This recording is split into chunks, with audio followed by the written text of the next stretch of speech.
Guantanamo had done for Al-Qaeda, embodying in powerful images their arguments about who Americans were, what they did to Muslims, why they must be defeated. A dozen years later, the Islamic State, malign stepchild of that insurgency, carries the argument forward with its signature image, a young American in orange kneeling in the dust in a desolate landscape, a knife held to his throat by a masked figure in black, who declaims into the camera until the moment when the music rises and he brings his knife into play. To Western audiences, the scene says barbarism, savagery, terror. To many young Muslims, it says oppression, torture, hypocrisy, the orange jumpsuit calling to mind other prisoners, shackled, blindfolded, ear-muffed, kneeling under the merciless tropical sun. Contrary to the American president who insists that Guantanamo is not who we are, to these viewers, Guantanamo is precisely who we are because it is what we have done. Imprison Muslims and hold them indefinitely without trial, invade and occupy Muslim countries, torture prisoners, assassinate with drones. As you read these words, the United States has been at war for at least 14 years, making the war on terror by far the longest in the country's history. The war began the week after the attacks of September 11, 2001, when Congress passed and President Bush signed the authorization for use of military force. There is no telling when it might end. Though President Barack Obama has withdrawn most American troops from the shooting wars in Iraq and Afghanistan, and in his second term has repeatedly warned against the perils of perpetual war, he has shown himself no more able than his predecessor to take the country off what he criticizes as its permanent war footing. For all his power and his repeated calls to end the war, the president increasingly appears to be a man fighting a stronger force. He warns again. Little changes. Laocoon struggles in the coils of the serpent.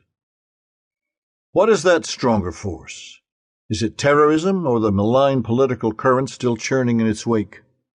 Since the September 11th attacks, only a handful of Americans have died at the hands of Islamic terrorists, 24 in 2014, fewer than were killed that year by lightning. And yet the war on terror has embedded itself deeply in our psyches and in our politics.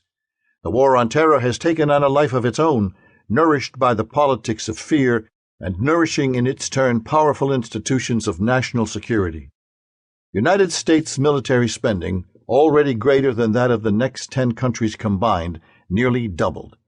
Its intelligence budget, so far as we know, more than doubled.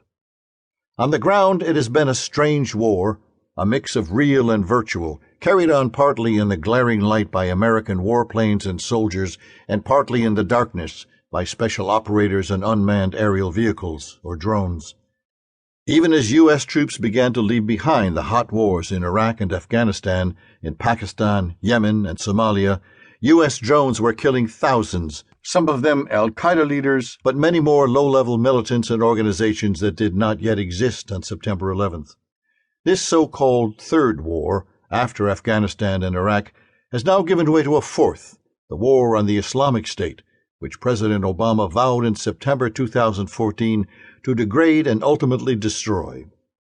In the cause of taking out terrorists who threaten us while supporting partners on the front lines, a strategy the President insisted that we have successfully pursued in Yemen and Somalia for years, the United States sent thousands of troops back to Iraq and launched thousands of airstrikes in Iraq and Syria. Months later, he had to hastily withdraw American security forces from Yemen as this particular partner on the front lines collapsed amid sectarian warfare.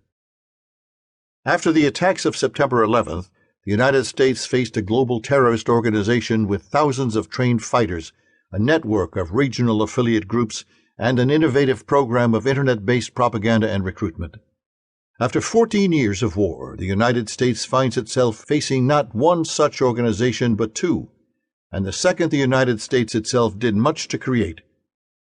The Islamic State, which governs a territory the size of the United Kingdom and a population greater than that of New Zealand, is a direct descendant of al-Qaeda in Iraq, which itself was born of the Iraq War, a war of choice launched by President Bush that helped unleash a historic wave of destruction, instability, and sectarian fighting that has upended the traditional American sustained order in the Middle East.